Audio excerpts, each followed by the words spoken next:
आप देख रहे हैं गुमनाम है कोई भाग 11। सच का पता लगाकर इन सबको रोकने की बजाय बस अपनी माँ को बातों में आकर अपनी लाइफ बर्बाद कर रहे हो तुम्हें इस बात से क्या फ़र्क पड़ता है। ये अर्जुन के पास आखिरी मौका था जब वो खुलकर अपने दिल की बात नंदिनी के सामने रख सकता था। वो उसके पास आया और बिल्कुल शांत लहजे में कहा, क्या अभी भी समझाना बाकी है कि मैं ये सब क्यों कर रहा हूँ। अर्जुन की आवाज़ में दर्द था। उसकी बात सुनकर नंदिनी की पलकें झुक गई। मेरे लिए ये सब करने की कोई ज़रूरत नहीं है। मुझे कुछ नहीं होगा। मुझे तभी कुछ हो सकता है जब हम दोनों पास आएंगे। अगर हम दोनों पास ही नहीं आएंगे तो सब ठीक रहेगा। बात तो एक ही है ना। हम दूर तो वैसे भी हो रहे हैं। पता है ये दूरी मुझे अंदर ही अंदर एक तकलीफ़ दे रही है। इतनी तकलीफ़ जो तुम कभी नहीं समझ सकती। अर्जुन की बातों ने नंदिनी को निरुत्तर कर दिया था। उसे चुप देखकर अर्जुन ने फिर कहा, सब कुछ जानते पूछते हुए भी अनजान बनना तो कोई तुमसे सीखे। मैं अनजान नहीं बन रही हूँ। एटलीस्ट मैं इस सिचुएशन से निपटना तो चाहती हूँ, तुम्हारी तरह नहीं जो हालातों के आगे हार मान ले। नंदिनी ने हल्के गुस्से में जवाब दिया। हाँ, सोचा नहीं था कि कभी हालातों के आगे हार मानूंगा, पर यह भी कहाँ पता था कि प्यार किसी को इस कदर मजबूर कर देता है। अर्जुन ने जवाब दिया, जिसे तुम प्यार का नाम दे रहे हो वो अट्रैक्शन के अलावा कुछ नहीं है। नंदिनी, मैं कोई 17-18 साल का लड़का नहीं हूँ जिसे किसी लड़की को देखकर अट्रैक्शन हो जाए। और हाँ, अगर तुम्हारे दिल में मेरे लिए फीलिंग्स नहीं है तो कम से कम मेरे जज्बातों का मजाक तो मत बनाओ। मैं खुद नहीं जानता इतने कम वक्त में मुझे तुमसे इतना प्यार कैसे हो गया। ऐसा लगता है जैसे हम एक दूसरे के लिए ही बने हों। अर्जुन ने अपना पक्ष रखा। वो नंदिनी से सख्ती से बात कर रहा था। तुम्हें ऐसा इसलिए फील हो रहा है क्योंकि मैं एक चंद्रवंशी हूँ। याद है उर्मिला आंटी ने क्या कहा था? हाँ, मुझे सब याद है कि माँ ने क्या कहा था। बस इसी वजह से मैं रावी से शादी करने के लिए तैयार हो गया। एक बात याद रखना, अगर मेरी शादी रावी से हो गई तो मैं किसी भी हाल में पीछे नहीं हटूंगा। इस गलतफहमी में मत रहना कि बाद में हम दोनों एक हो जाएंगे। इस बार अर्जुन ने सख्त आवाज़ में कहा, सगाई का मुहूर्त होने वाला है, हमें नीचे चलना चाहिए।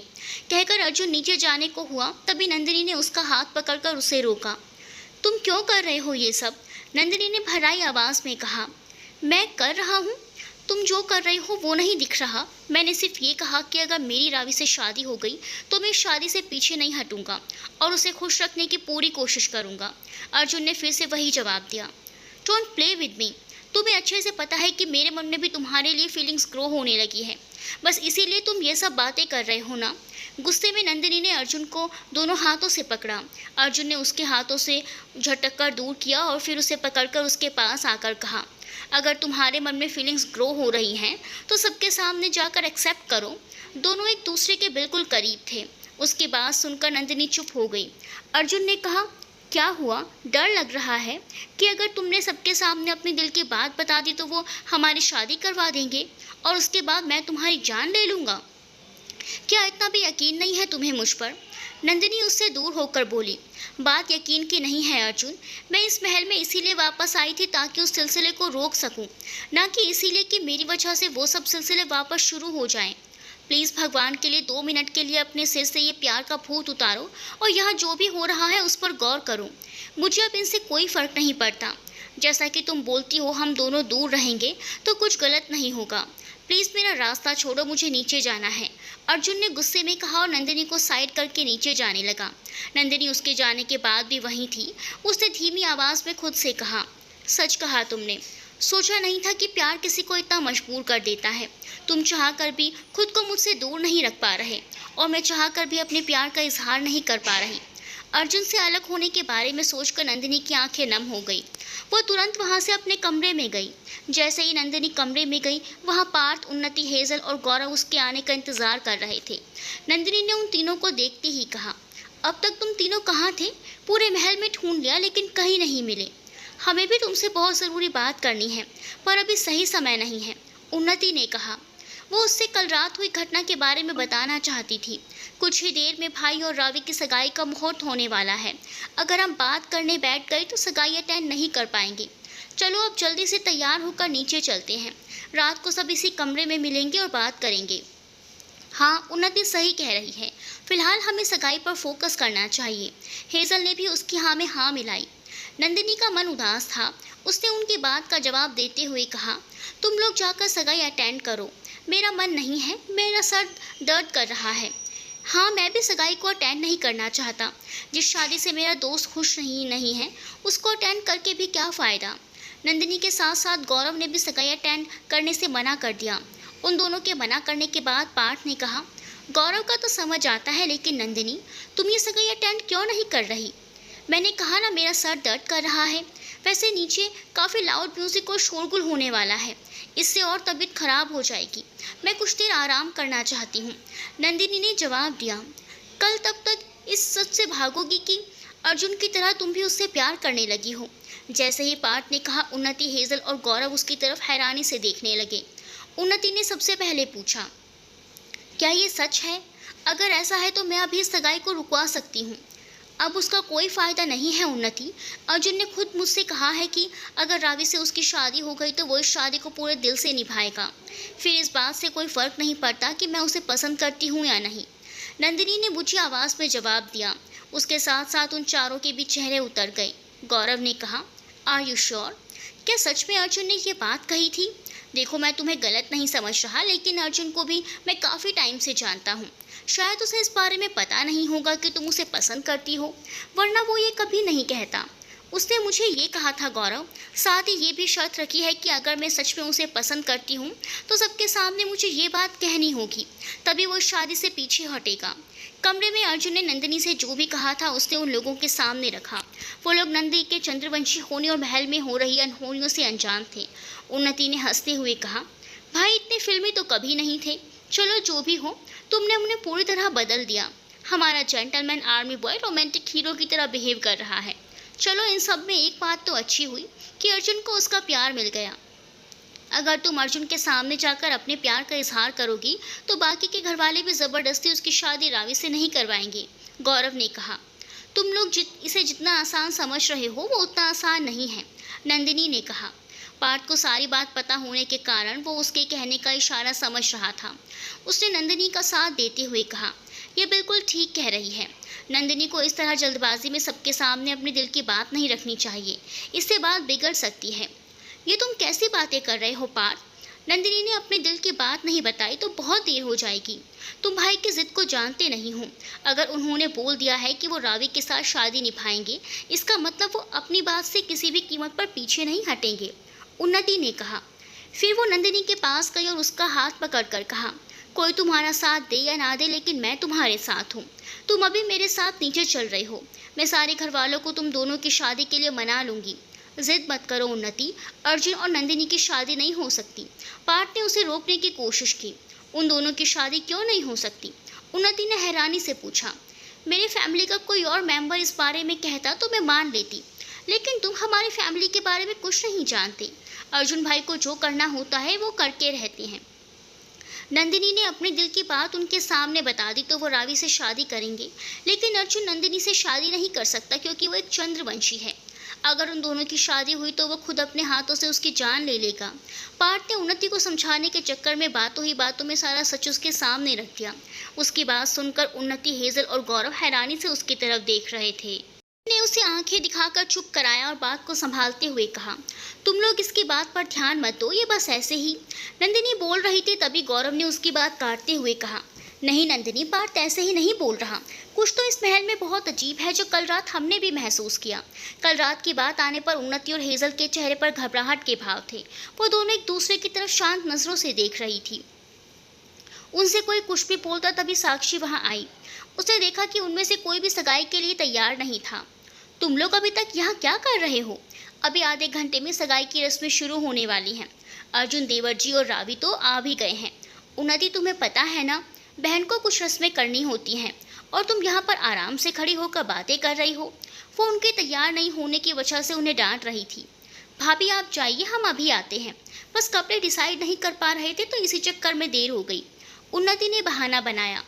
अपने ये बहाने मासा के सामने लगाना। अब जल्दी से तैयार होकर सबके सब नीचे पहुंच जाओ, इससे पहले कि वो ऊपर आकर आप लोगों को डांट लगाए। साक्षी उन्हें तैयार होने का बोलकर वहां से चली गई। उसके जाते ही सभी एक दूसरे की तरफ देखने लगे।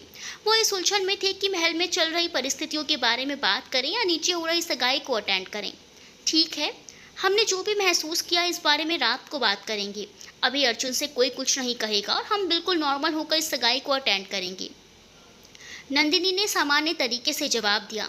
पहले तो उसने अर्जुन की सगाई में जाने से मना कर दिया था, लेकिन अब उनका साथ देते हुए उसने सगाई में जाने के लिए हामी भर दी थी। अर्जुन की रावी के साथ सगाई हो रही थी, उसकी इस सगाई में से कोई खुश नहीं था। नंदिनी के कमरे में मौजूद पार्थ, उन्नति, हेजल और गौरव को इस बारे में पता चल चुका था कि अर्जुन और नंदिनी एक दूसरे को पसंद करते हैं। जब नंदिनी ने उन सबको सगाई में चलने की बात कही तो सब हैरानी से उसकी तरफ देखने लगे। क्या तुम पार्टी में सबके सामने अर्जुन के लिए अपने प्यार का इजहार करने वाली हो? गौरव ने पूछा। नहीं, मैं ऐसा कुछ नहीं करूँगी। फिलहाल के लिए उससे भी ज़्यादा ज़रूरी चीज़ें हैं।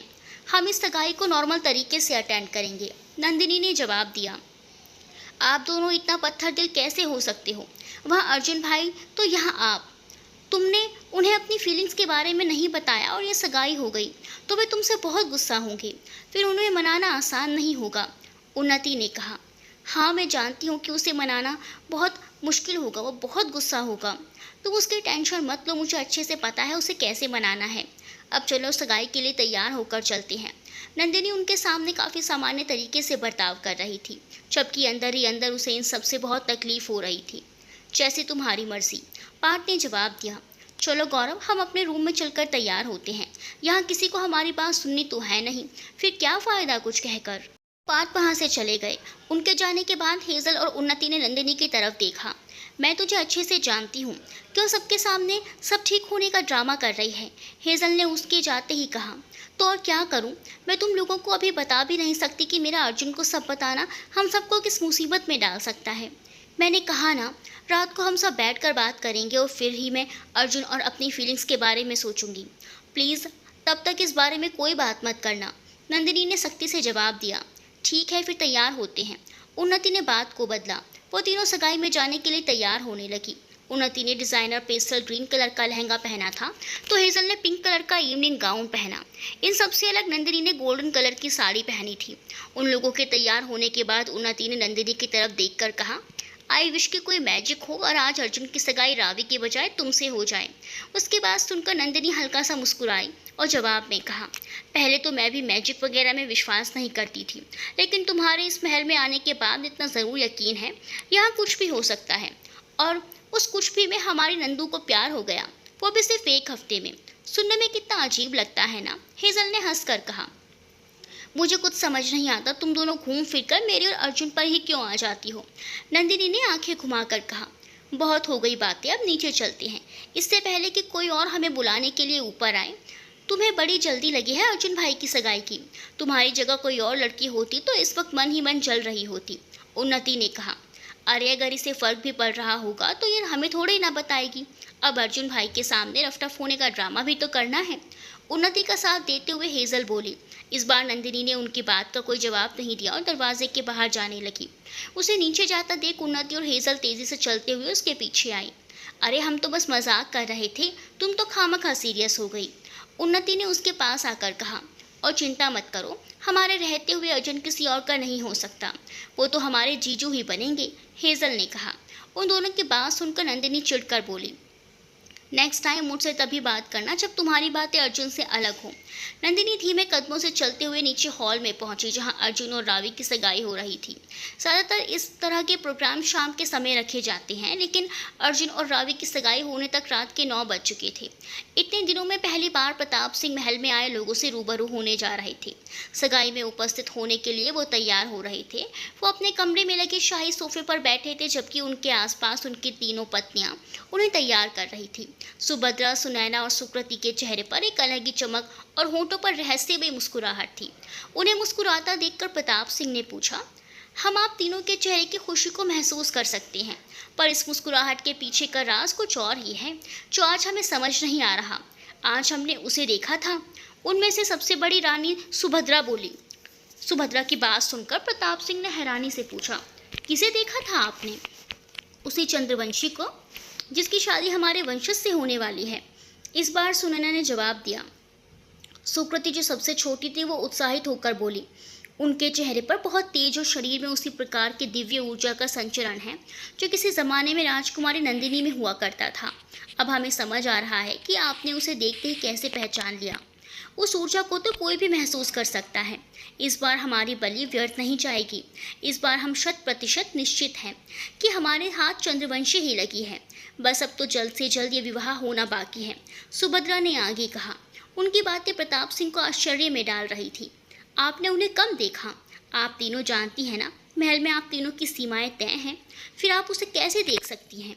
वो आज सुबह के समय इस कमरे में आई थी, तब हमने उन्हें देखा था। उनके साथ एक और लड़का था, उसकी ऊर्जा भी अद्भुत नजर आ रही थी।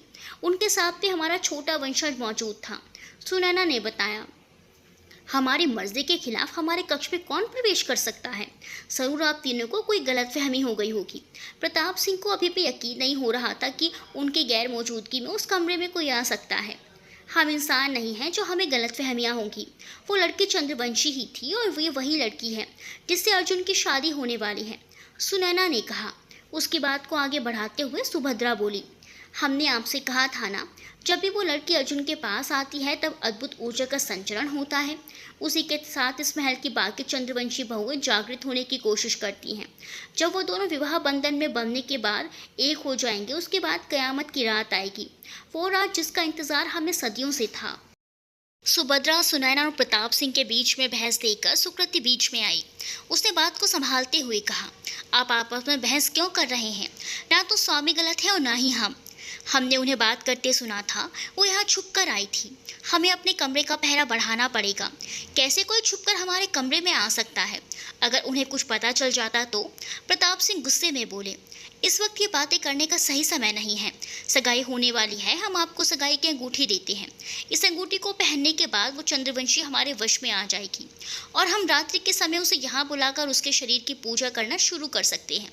सुभद्रा ने उसे सारी बात समझाई और अपने हाथ की बड़ी से हीरे की अंगूठी निकालकर प्रताप सिंह को थमा दी। पिछली बार राजकुमारी नंदिनी के साथ तो ऐसा कुछ नहीं हुआ था, फिर ये सब अचानक? प्रताप सिंह ने हैरानी से पूछा। इस बार हम कोई खतरा मोल नहीं लेना चाहते। राजकुमारी नंदिनी के वक्त भी शादी की कुछ पवित्र क्रियाएं करते वक्त उनके शरीर पर धागे वगैरह बांधे गए थे, इस वजह से हम उन्हें वश में नहीं कर पाए थे, सुकृति ने बताया। उसकी बात को आगे बढ़ाते हुए सुनैना ने कहा, इस बार हम चंद्रवंशी को पहले ही अपने वश में करके प्रतिक्रियाओं की शुरुआत कर देंगे, ताकि शादी के बंधन में बनने के बाद उसके सीधे बलि दी जा सके। बाकी क्रियाओं के लिए हमें समय व्यर्थ न करना पड़े। प्रताप सिंह ने उनकी बात पर हामी भरी। फिर उन्होंने उस अंगूठी को एक बॉक्स में रखा। हम हमेशा आपके आभारी रहेंगे। पहले आपने हमारे वंश को नष्ट होने से बचाया, फिर हमें इतने सालों तक जीवित रखा और आज भी हमारे लिए ये सब कुछ कर रही हैं। हम तीनों आपसे शादी के पवित्र बंधन में बंधी हैं और हमेशा आपका साथ निभाने का वादा किया है। हमारा फर्ज बनता है कि हम आप पर आने वाली हर मुसीबत को अपने ऊपर लें, स्वामी। सुनैना ने मुस्कुराकर जवाब दिया, जिस पर प्रताप सिंह ने पलकें झपकाकर हामी भरी। अपनी तीनों पत्नियों से विदा लेकर प्रताप सिंह नीचे पहुंचे। जैसे ही प्रताप सिंह कमरे से बाहर पहुंचे, सुनैना, सुभद्रा और सुकृति फिर से तीनों मूर्तियों में बदल गई। नीचे अर्जुन के सगाई का प्रोग्राम चल रहा था। अर्जुन रावी के पास खड़ा था, जबकि बाकी के घर वाले उन्हें घेर कर खड़े थे। अर्जुन और रावी ने एक दूसरे से मैच करते हुए गोल्डन मैरून ड्रेस पहनी थी। अर्जुन के इस शादी के लिए तैयार हो जाने की वजह से उसके पिता रविंद्र प्रताप सिंह काफ़ी खुश थे।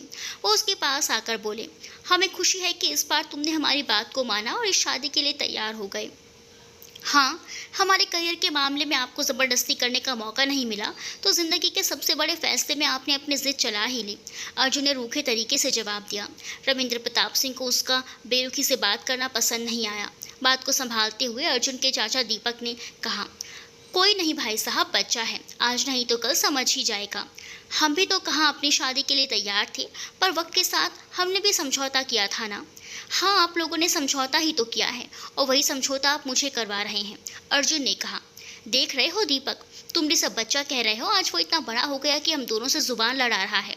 इससे बात करने का कोई फ़ायदा नहीं है, रविंद्र प्रताप ने कहा। वहाँ से दूसरी तरफ चले गए।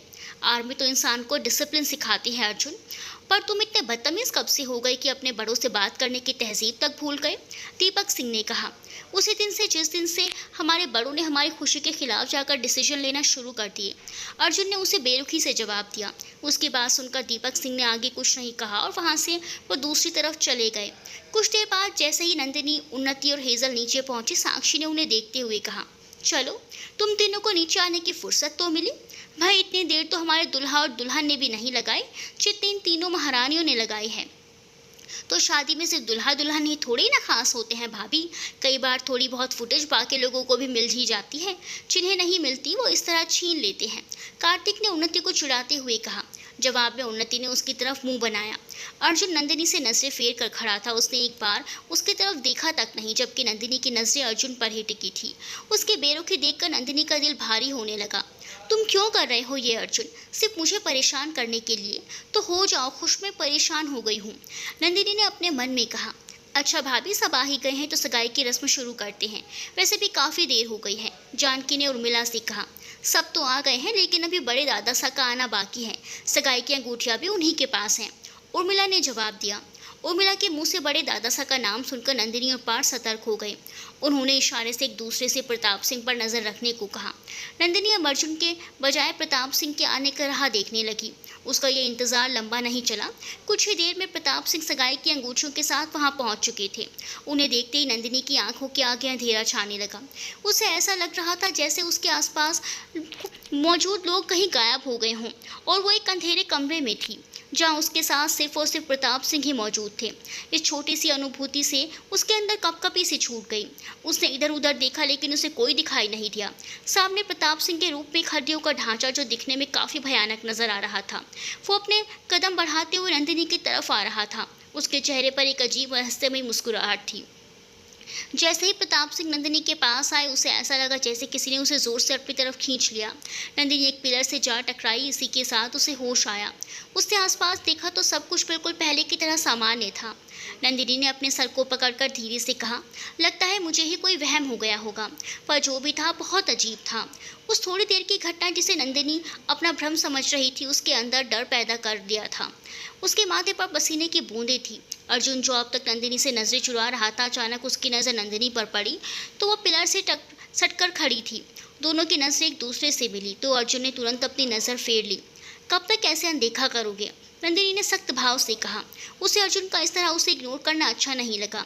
प्रताप सिंह ने बिना कुछ बोले सगाई की अंगूठियां उर्मिला देवी को पकड़ाई। उनके चेहरे पर वही रहस्यमयी मुस्कुराहट थी। वो रावी को एकटक देख रहे थे। चलो भाई, सगाई की रस्म तो शुरू करो, शुभ मुहूर्त भी हो चुका है, प्रताप सिंह ने कहा।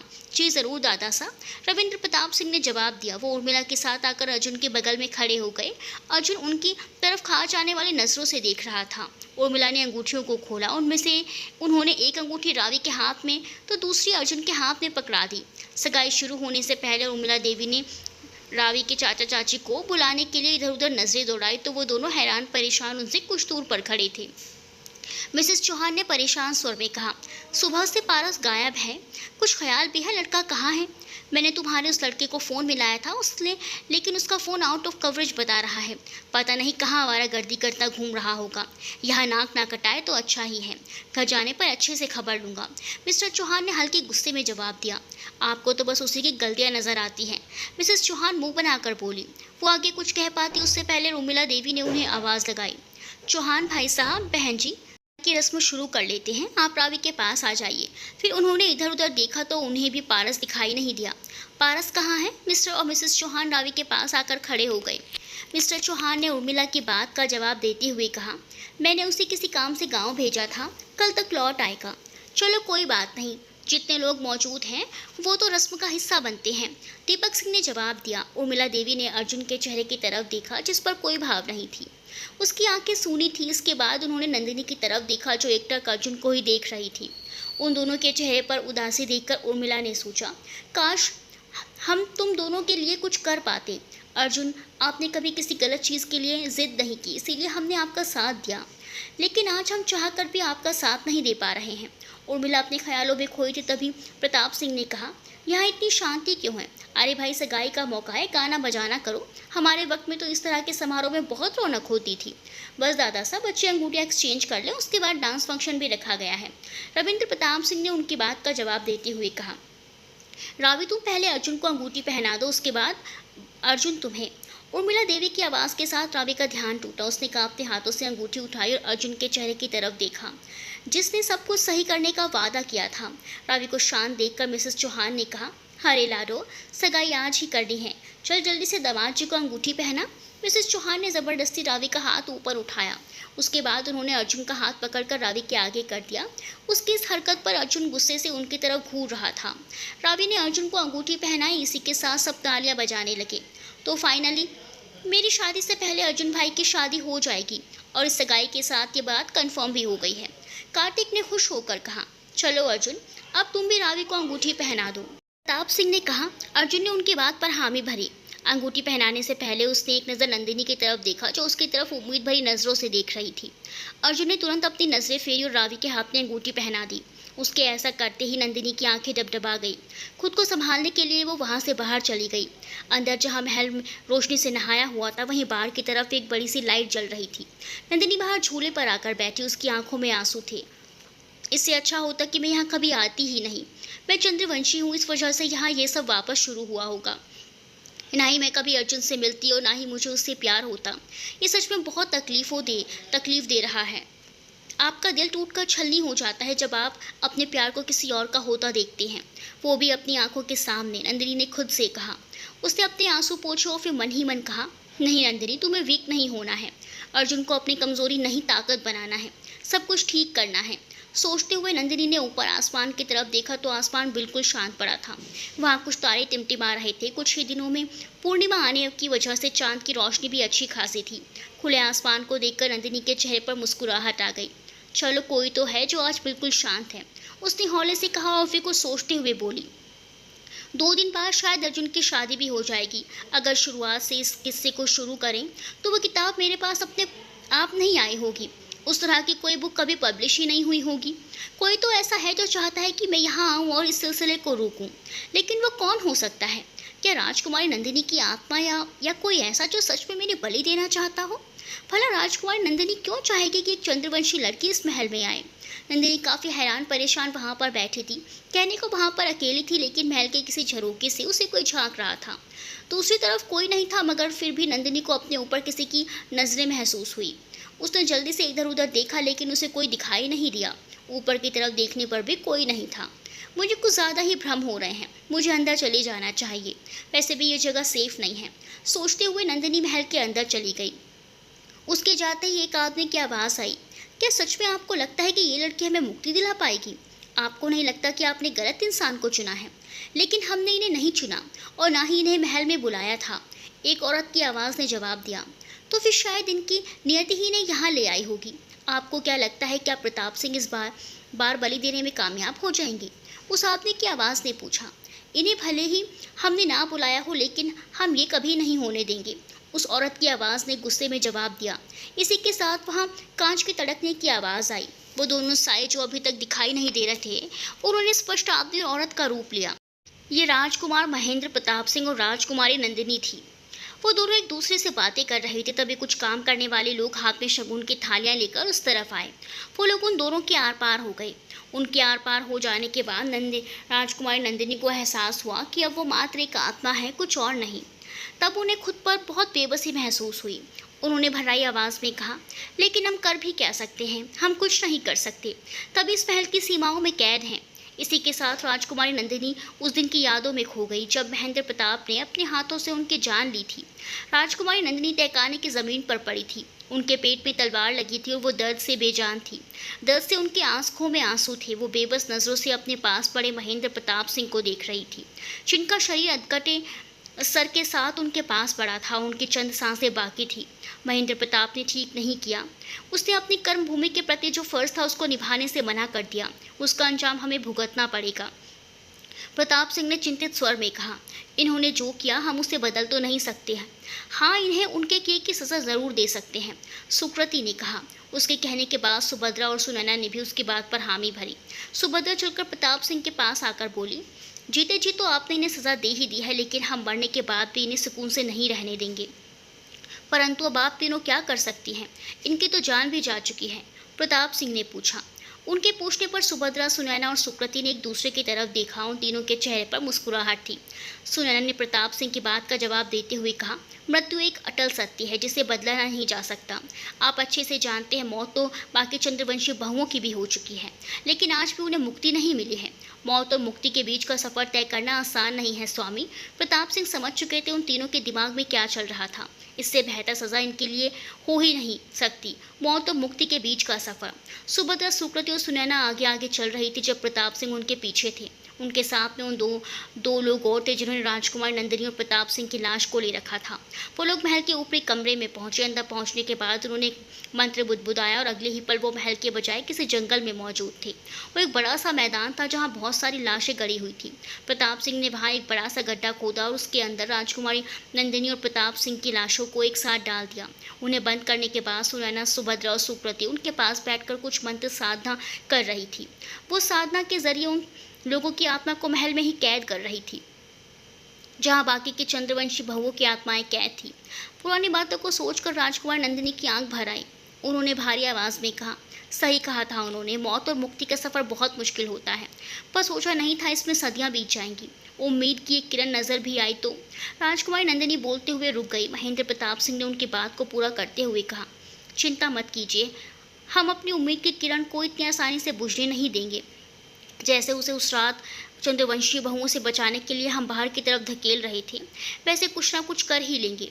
इतने प्रयत्नों के बावजूद भी हम इन्हें बाहर नहीं रख पाए। ये अर्जुन की तरफ खींची चली जा रही हैं। अगर दोनों की शादी हो गई तो अनर्थ हो जाएगा। अनर्थ को रोकने के लिए हम हैं। अभी तक नंदिनी का सच इन लोगों की नज़रों से अनजान है और कभी सामने आ भी नहीं पाएगा। जैसे थोड़ी देर पहले नंदिनी को प्रताप सिंह के साए से दूर किया था, आगे भी वैसे ही करेंगे। To be continued. क्या महेंद्र प्रताप सिंह और राजकुमार नंदिनी की आत्मा को मुक्ति मिल पाएगी? क्या ये दोनों मिलकर नंदिनी और अर्जुन की मदद कर पाएंगे? जानने के लिए देखते रहिए गुमनाम है कोई।